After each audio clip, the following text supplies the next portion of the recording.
हर रोज एक नई कहानी देखने के लिए चैनल को सब्सक्राइब करें और बेल आइकन दबाना ना भूलें। पूरे 3 महीने बाद कोकिला देवी के बहू बेटे दूसरे शहर से घर वापस आ रहे थे, तो वो उनके आने की खुशी में गृह प्रवेश की पूरी तैयारी कर चुकी थी। साथ ही दरवाजे पर टकटकी लगाए हॉल की चक्कर काट रही थी।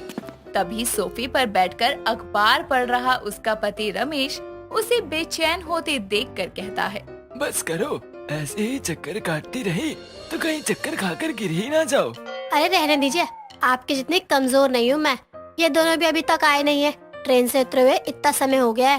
भगवान आ जाएंगे, तुम शांति से एक जगह टिक कर बैठ जाओ और कोई काम नहीं है तो मेरे लिए चाय ही बना लो। चाय चाय चाय, इस आदमी का तो मन ही नहीं भरता चाय से। लाती हूँ। इतना कहकर वो रसोई की तरफ जाने लगती है। तभी दरवाजे की घंटी बजती है और कोकिला रसोई से यू टर्न लेकर दरवाजे की तरफ मुड़ती है।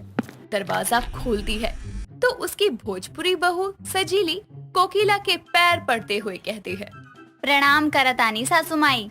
हाँ तो ऐसे जमीन पर पसर के प्रणाम करेगी? खड़ी हो जा बहू। पहले आशीष तो दीजिए हमनी के। हाँ माँ, दे दो आशीर्वाद। ये तो आपके पैर ही पकड़ कर बैठ जाएगी। हाय दैया, 3 महीने बाद देख रही हूँ, लेकिन अभी भी वैसे की वैसी है। इतना कहकर वो उसे आशीर्वाद देते हुए उठा लेती है। जैसे ही सजीली की नजर अपने ससुर पर पड़ती है तो वो सर पर पल्लू लेकर कहती है, प्रणाम कर रहे हैं ससुर जी। हाल समाचार बढ़िया बाना? हाँ बहू, तेरी सासू माई के राज में बस कट रही है जिंदगी। बस बस, इतनी दूर से आए हो दोनों, चलो फ्रेश हो जाओ। आपके अखबार को चाट कर ही दम लोगे। जाइए पार्क में टहलने। निशांत और सजीली फ्रेश होने के लिए कमरे में जाते हैं। दिन बीतता है और रात को सभी खाने की टेबल पर बैठते हैं और रसोई से आ रही खुशबू से ही सभी की नाक जाग उठती है। तो रमेश कहता है, हाँ, भोजपुरी बहू की रसोई से आती खुशबू सुनकर लग रहा है कि आज तो पेट के साथ साथ मन भी भर के खाना होगा। क्यों पापा, माँ आपको भूखा ही रखती थी क्या? भूखा? अरे लोग कहते हैं बुढ़ापे में भूख कम लगती है, लेकिन इनका पेट है कि बुढ़ापे में पेट नहीं कुआं होता जा रहा है। खाने को कुछ भी मिल जाए चरने बैठ जाते हैं। बातें चल ही रही थी कि तभी सजीली कुछ ही देर में खाना टेबल पर लगाती है। इतना सब कुछ बना देखकर सबकी आंखें चमक जाती है और खाना परोसते हुए सजीली कहती है, आज आप सबन के लिए ई भोजपुरी बहू की रसोई में ई बढ़िया बढ़िया खाना हम मन से बनैले बानी। ई रहल दाल भात के संगे आलू के चोखा, अमिया के चटनी, पापड़, सलाद, सासू माई खाते 2 ठो रोटी और मीठा अभी रसोई में रखल बा। खाना खाए के बाद मिलियो। बहू, तुझे मैंने कहा था कल से रसोई में जाने को। आज तो आई है और आज ही रसोई में घुसकर ये सब तैयार कर दिया। अरे तो अच्छा है ना, बहू के बनाए दाल भात को मैंने बहुत याद किया। ससुर जी, वो दाल बात ना भात होखेला। खाइए खाइए। अरे तुम भी बैठ जाओ, आज सारा परिवार मिलकर खाना खाते हैं। का बात है सजन बा, कबो कबो रउआ के मुंह से भी नीक बात निकल जाला। सभी बैठकर खाना खाते हैं। समय बीतता है। कोकिला की भोजपुरी बहू की रसोई की चर्चा पूरे मोहल्ले में हुआ करती थी। तभी उसकी पड़ोसन सुमोना उसे आवाज लगाते हुए वहाँ आती है। अरे सजीली बौधी, किधर है तुम्ही? कोकिला काकी, ओ कोकिला काकी। ओ बंगालन, क्यों काय काय कर रही है? कुछ चाहिए क्या तुझे? काकी, हम सुना सजीली बौधी वापस आ गया है, तो हमको उनसे मिलकर थोड़ा बात करने का मन था। अच्छा, बहू रसोई में है, जब मिल ले। और हाँ, थोड़ा धीरे बोला कर, कान के पर्दे झन्ना जाते हैं तेरी आवाज से। तभी सुमोना गुनगुनाते हुए सजीली की रसोई में पहुँचती है, जहाँ दरवाजे पर बढ़िया पर्दा लगा था और रसोई की दीवारों पर बढ़िया मधुबनी चित्रकारी की हुई थी। रसोई में एक अलग से मिट्टी का चूल्हा भी रखा था। साथ ही कांच के बर्तन की जगह स्टील और कुछ तांबे के बर्तन भी मौजूद थे। और वहीं किचन के फर्श पर बैठी सजीली शरबत बनाते हुए गुनगुना रही थी। तभी सुमोना उसे टोकते हुए कहती है, ओ भोजपुरी बौधी, कैसा है तुम्ही? अरे क्या बन रहा है तुम्हारा रसोई में? अरे बंगालन भौजी, आओ आओ, ई है सत्तू के शरबत, बोले तो बिहारी ड्रिंक। पी के देखिए, बहुत निक बनल बा। उसमें तो कोई शक नहीं है हमको, क्योंकि भोजपुरी बौधी के रसोई में सब चीज अच्छा ही बनता है। बनबे करी ना, हम मन से जो बनाते हैं। और ई बिहारी ड्रिंक ना खाली ई भोजपुरी बहू के रसोई में ही आपको भेटाएगा। वैसे कौन काम खातिर आयल बाड़ू? वो हमको तुम्हारा रसोई से थोड़ा मसाला चाहिए। वो तुम्ही खड़े मसाला का यूज करती हो ना, हाँ हाँ, हम तो मसाले से लेकर चटनी तक सब चीज सिलबट्टा पर ही पीसतानी, काहे से कि हमके बाजार के पिसल मसाला ना सुहावेला। रुका, हम मसाला लावतानी। इतना कहकर सजीली शुमोना को साबुत हल्दी, धनिया, सूखी मिर्ची और काली सरसों जैसे बहुत सारे साबुत मसाले निकाल कर देती है। कुछ देर में पड़ोसन शुमोना सजीली का बनाया सत्तू पीकर वहाँ से निकलती है। समय बीतता है। भोजपुरी बहू की रसोई में आए दिन स्वादिष्ट खाना बना करता। एक रोज कोकिला हॉल में बैठकर चिप्स खा रही थी तो निशांत उससे कहता है, क्या हुआ माँ, आप तो चिप्स कुरकुरे इन सब चीजों से दूर रहती थी, फिर आज क्या हो गया? अरे तो क्या हुआ, तेरी भोजपुरी लुगाई से जब खाना मांगो चावल लाकर परोस देती है। कभी दाल चावल, कभी राजमा चावल, कभी कुछ ना मिले तो तड़के वाले चावल। मतलब सब्जी बदल जाएगी लेकिन खाने में चावल तो रहेगा ही, चाहे कुछ भी हो जाए। हाँ, तो हमनी के भात पसंद बा और ऐसे भात के बिना खाना पूरा ना हो खेला। और भोजपुरी लोगन साग सब्जी के बिना रह सकेला, लेकिन भात खाए बिना नहीं खे सासू माई।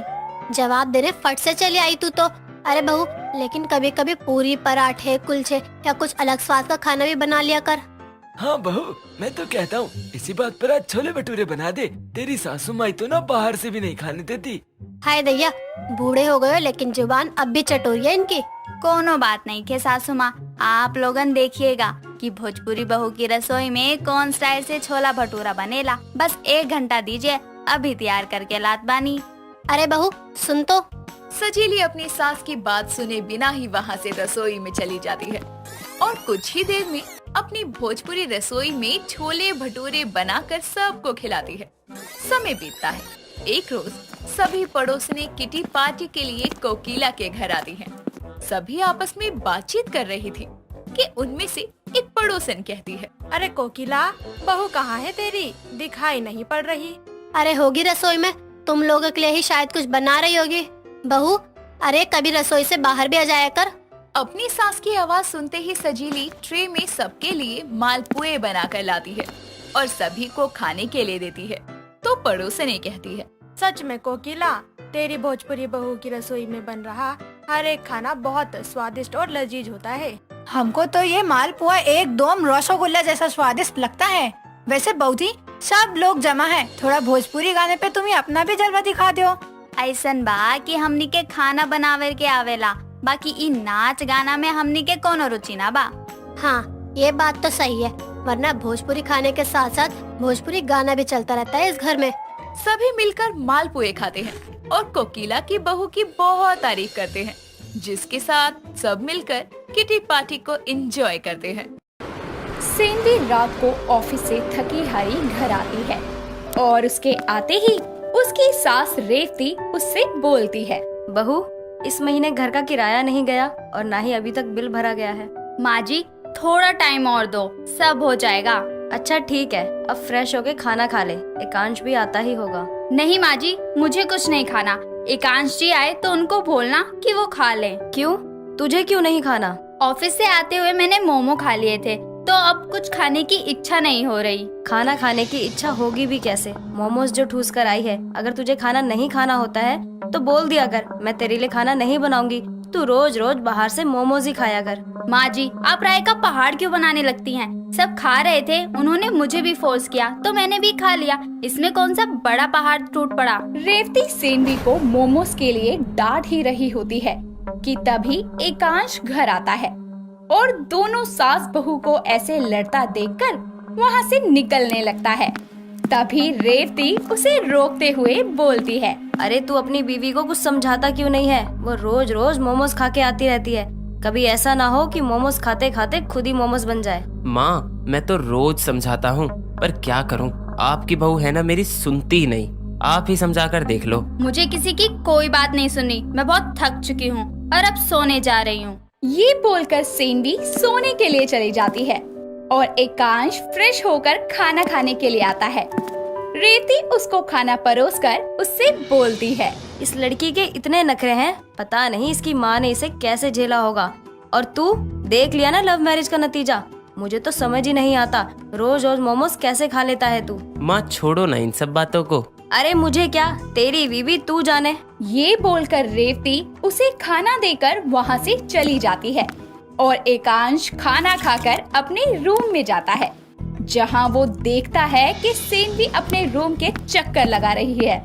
उसको ऐसे रूम में चक्कर लगाता देखकर एकांश उससे बोलता है। क्या हुआ जो नागिन की तरह फन फैलाकर पूरे रूम में घूम रही हो? एकांश, मैं बहुत परेशान हूँ। मुझे बिल्कुल अच्छा नहीं लगता जब मैं माँ जी से ऐसे बात करती हूँ, पर माँ जी हैं कि रोज मेरे मोमोज के लिए कुछ न कुछ बोल ही देती हैं। अब आपको तो पता है ना कि मैं मोमोज के मामले में कोई कॉम्प्रोमाइज नहीं करती। हाँ मेरी जान, मुझे बहुत अच्छे से पता है, पर तुम परेशान क्यों हो? कौन सा माँ के बोलने से तुम मोमोज छोड़ दोगी? तुम्हें हमेशा मजाक ही सूझता है। वैसे मैं सोच रही थी कि मैं भी अपनी मोमोज की छोटी सी शॉप खोल लूं। क्यों, कैसा लगा मेरा आइडिया? खतरनाक, बिल्कुल तुम्हारी तरह। पर एक बात बताओ, अगर तुम अपने मोमोज की शॉप खोलोगी तो तुम्हें नहीं लगता कि जितना तुम बेचोगी नहीं, उससे ज्यादा तो तुम खा जाओगी? सेनवी एकांश की बात सुनकर उसे घूरने लगती है और एकांश उसको ऐसे देखकर सो जाता है। अगले दिन एकांश तैयार होकर ऑफिस के लिए निकलने लगता है और सेनवी को आवाज लगाकर उससे बोलता है। सेनवी, आज तुम्हें ऑफिस नहीं जाना क्या? जल्दी आओ यार, मुझे तुम्हें ऑफिस छोड़कर अपने ऑफिस भी जाना होता है। तेरी बीवी आज कहीं नहीं जाने वाली। क्यों माँ, क्या हुआ? अरे मुझे क्या पता, तू खुद जाके देख ले रसोई में और पूछ लियो उससे वो इतने सारे मोमोज क्यों बना रही है। क्या मोमोज बना रही है? ये सेनवी पागल हो चुकी है। इतना बोलकर एकांश रेवती को सेनवी के आइडिया और रात के बारे में बताता है, जिसे सुनकर रेवती एकांश को ऑफिस भेजकर मोमोज बनाने में अपनी बहू का साथ देती है और उसे बोलती है, किसी की नौकरी करने से अच्छा है खुद का काम करें। बहू ने सही फैसला लिया है और मैं उसके साथ हूँ। ये बोलकर दोनों सास बहू कुछ मोमोज बना लेती हैं। मोमोज तैयार होने के बाद में सेनवी अपनी सास से बोलती है, माँ जी, इन मोमोज को बेचने से पहले हम ट्राई कर लेते हैं आखिर हमारे मोमोज बने कैसे हैं, ताकि जब हम अपने मोमोज ग्राहक को दें तो ग्राहक कहीं और न जाकर हमसे ही मोमोज लेने आए। बात तो सही है तेरी, पर बहू ये मोमोज नहीं खाती, इसलिए तू ही खाकर देख और बता कोई कमी तो नहीं है इसमें। सेनवी एक मोमोज खाकर देती है, जिसे खाने के बाद उसको लगता है कि मोमोज अभी थोड़े कम पके हैं। जिसके बाद दोनों सास बहू मिलकर उन मोमोज को अच्छे से स्टीम करते हैं। मोमोज को अच्छे से स्टीम करने के बाद सेनवी एक बार फिर से मोमोज को ट्राई करती है और अपनी सास से बोलती है, माँ जी, मोमोज तो ठीक ही लग रहे हैं, पर इसकी चटनी कोई खास नहीं लग रही। मुझे लगता है इसमें नमक कम है। ये बोलकर वो सॉस में थोड़ा सा नमक डाल देती है और इस तरह देखते ही देखते अपने हाथों से बनाए वो आधे से ज्यादा मोमोज खा जाती है। जिसके बाद वो अपनी सास से बोलती है, माँ जी, अब ये मोमोज परफेक्ट लग रहे हैं, बिल्कुल वैसे ही जैसे मैंने अपने ऑफिस के बाहर उस चिंगचोंग के मोमोज खाए थे। वो सब तो ठीक है बहू, पर अब थोड़े से ही मोमोज बचे हैं और इसे बेचने का कोई फायदा नहीं है। ये तो है, पर कोई बात नहीं माँ जी, आज रहने देते हैं। कल से हम मोमोज बेचना शुरू करेंगे। आप समझो कि आज ये अपना ट्रायल था। पर ये जो मोमोज बचे हैं इनका क्या? ओहो माँ जी, आप टेंशन क्यों लेती हैं? मैं हूँ ना, मैं इसे खत्म कर दूंगी। ये बोलकर सेनवी बचे हुए मोमोज भी खा जाती है। रात को एकांश घर वापस आता है और दोनों से बोलता है, तो कैसा रहा आप दोनों का मोमोज का बिजनेस? किसी ने लिया या खुद ने ही खा लिया? हम कल से शुरू करेंगे। अच्छा, तो आज जो मोमोज बनाए वो खुद ही खा गई? माँ, ये तो बस मोमोज खाने के बहाने ढूंढती है, पर आप तो समझदार है ना, फिर भी आप इसका साथ दे रही हो। आप माँ जी को मेरे खिलाफ भड़का रहे हो। आपको अच्छा नहीं लगता ना हम दोनों का एक साथ रहना? यार, आप दोनों को जो करना है करो। ये बोलने के बाद एकांश अपने रूम में जाकर अपने ऑफिस का काम करने लगता है और अगले दिन फिर से दोनों सास बहू मिलकर पहले से भी ज्यादा मोमोज बनाती है और बेचना शुरू करती है। जहाँ सेनवी मोमोज बेचने के साथ साथ उन्हें खा भी रही होती है। ये देखकर उसकी दुकान पर आई हुई एक ग्राहक उसे बोलती है, अरे वाह बहन, मोमोज बेचने के साथ साथ अपने ही मोमोज खा भी रही हो। मेरे मोमोज मेरी मर्जी तुम कौन होती हो मुझे कुछ बोलने वाली? चुपचाप से मोमोज खाओ, पैसे दो और निकलो यहाँ से। मुझे नहीं खाने तुम्हारे मोमोज। एक काम करो, अपने मोमोज खुद ही खाकर खत्म कर लो। वो ग्राहक सेनवी की बदतमीजी के लिए उसे बोल ही रही होती है कि तभी उसकी शॉप पर कुछ ग्राहक और आ जाते हैं, जिसे देखकर वो सभी ग्राहक को भड़का देती है। जिसके बाद सेनवी की शॉप पर कोई नहीं आता, पर फिर भी उसकी शॉप के सारे मोमोज खत्म हो जाते हैं। दोनों सास बहू घर जाकर एकांश को आज की सारी बात बताती है, जिस पर उसको उसकी माँ बोलती है, आज हमने शॉप खोली और सारे मोमोज खत्म हो गए। ये तो अच्छी बात है, पर आप दोनों का मुंह क्यों बना है? क्योंकि उनमें से एक भी मोमोज नहीं बिके और सारे मोमोज मैंने खा लिए। अब मैं कल से ऑफिस जाऊंगी। मेरा मोमोज बेचकर पैसे कमाने का भूत अब उतर चुका है। ये बोलकर सेनवी उसको सारी बात बताती है और मोमोज का बिजनेस छोड़ने का फैसला लेकर अगले दिन से अपना ऑफिस एक बार फिर से ज्वाइन कर लेती है और पहले की तरह ही बाहर से मोमोज खाना शुरू कर देती है। दोस्तों, अगर आपको ये कहानी पसंद आई तो इसे लाइक करें, शेयर करें और कमेंट करके बताएं कि कहानी में आपको सबसे अच्छा क्या लगा।